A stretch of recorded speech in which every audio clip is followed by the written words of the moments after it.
ఆయన నవ్వుతూ వెళ్ళిపోయాడు. అది హుందాతనం అంటే. నిమ్మకాయలకు హుందాతనం తెలుసా? హుందాతనం స్పెల్లింగ్ తెలుసా? ఒక లోపలికాడివి ఎంతమంది అమ్మాయిలు నాశనం చేశావు. ఇంకా నేను వినిపించనండి, ఎందుకంటే పచ్చి బూతులకు వెళ్తున్నాయి. ఇవన్నీ అంది పోసాని కృష్ణమురళి పవన్ కళ్యాణ్ గారి గురించి. మరి అప్పుడెందుకు మన చిరంజీవి గారు లేఖ రాయలేదో నాకు అర్థం కావట్లేదు.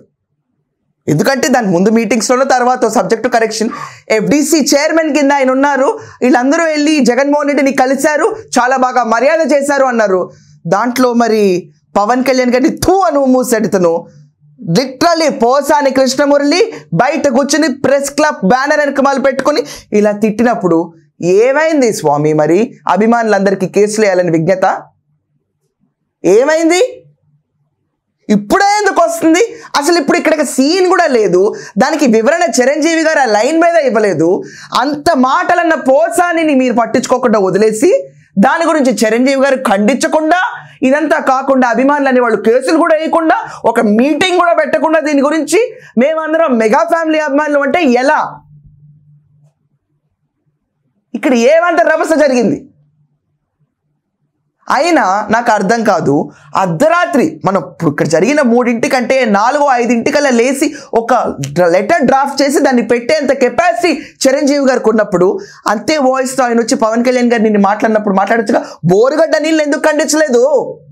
ఫ్యాన్లు ఏం చేస్తారు? ఫ్యాన్స్ అందరూ, మెగా ఫ్యాన్స్ అందరు ఖాళీ కూర్చుంటాయలా? బోరుగడ్డ నీళ్ళు ఖండించాలా లేదా? కేసులు వేయాలా లేదా? జగన్మోహన్ రెడ్డి ప్రభుత్వాన్ని నిలదీయాలా లేదా? ఆ ప్రభుత్వాన్ని సవ్యంగా ఎలా నడవనిస్తున్నారు? ఈరోజు కూటమి ప్రభుత్వంలో ఇన్ని రకాలుగా దాళ్ళు, ఆఖరికి చిరంజీవి గారు పెద్ద మనిషి తరహాగా కేసుకి పాయింట్ లేదు అక్కడ అసలు, అయినా కూడా ఆయన పెద్ద మనిషి తరహాగా వచ్చి కేసు లేదు ఏమీ లేదన్న మాట అని వెళ్ళారు. కానీ లేకపోతే వీళ్ళు కేసులు వేసి పాయింట్లెస్ కేసెస్ 300-400 వేస్తే గనక అసలు ఏంటి? ఈ కూటమిలో ఉంది మీ మెగా హీరో పవన్ కళ్యాణ్ గారే కదా, కాదా? కూటమికి చిచ్చు పెడితే ఈరోజు మళ్ళీ జరిగే నష్టం ఎవరికి?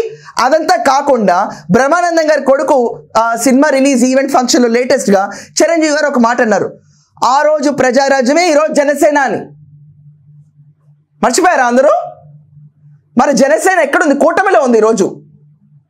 అదే కూటమిలో ఉన్న మీరు ఎమ్మెల్యేల పైన బాణాలు ఇస్తున్నారు. అక్కడ ఏమీ అన్నందుకు కూడా ఆ పర్టికులర్ వర్డ్ ఏదైతే బాలకృష్ణ గారు అన్నారో అంత గట్టిగా అడగలేదు అని, గట్టిగా అన్న వర్డ్ పైన రెస్పాన్సే లేదు. గట్టిగా అనలేదు. మీకు వ్యంగ్యంగా అనిపించవచ్చు, మరి బాలకృష్ణ గారి చిన్నపిల్లడి మనస్తత్వం అని మాకంటే ఏమనుకుంటున్నారు? మ్యాగ్నానిమస్ హీరో అని అభిమానులు కూడా అనుకుని ఉండొచ్చు కదా ఆ రోజు. ప్రాబ్లం ఏం లేదండి. ఎవ్రీడే ఒక స్పెక్యులేటివ్ న్యూస్ కింద తయారవుతుంది. ఇది పొలిటికల్గా చిచ్చు లేపుదామని వైసీపీకి ఎన్కాషింగ్ మూమెంట్ ఇస్తున్నట్టు అవుతుంది. చిరంజీవి గారు కర్టైల్ చేయడం చాలా ఇంపార్టెంట్ ఈ మూమెంట్లో. బాలకృష్ణ గారు అన్న మాటలో ఎక్కడన్నా ఆయన అవమానపరిచేటట్టుంటే అప్పుడు you can take up the issue. ఏమీ లేనప్పుడు కూడా ఊరికే అభిమాన సంఘాలన్న పేరుతో కేసులు పెడతాం, న్యూస్ పేపర్ ఆర్టికల్స్ తప్ప next day nothing but waste paper is news paper. కానీ ఆ రోజంతా చర్చకు దారితీసే టాపిక్ కింద వెళ్ళి ప్రతి ఒక్కరి మైండ్లో చదివినాళ్ళకి ఏదో జరిగిపోయింది, ఏదో అవమానం జరిగిందంటారు. ఏమీ అవమానం లేదు అక్కడ. అసలు అవమానం జరిగిన టెన్యూర్లోనేమో నోరు మూసుకు కూర్చున్నారు అభిమానులను. అసలు ఏమీ జరగనప్పుడు మాత్రం ఇంత గోల. దీనివల్ల పొలిటికల్ డైల్యూషన్ జరిగేది ఎవరికి? ఆ రోజు ప్రజారాజ్యం, ఆ రోజు ఆయన పార్టీ, ఈరోజు జనసేన పార్టీ అని ఆయనే చెప్పినప్పుడు అదే పార్టీకి ఇలా చేయడం తప్ప? ఆయన ఆన్సర్ చేయాలి ముందు వచ్చి, అసలు మీరు గట్టిగా అన్నారా లేదా, గట్టిగా పిలిచారా లేదా అని.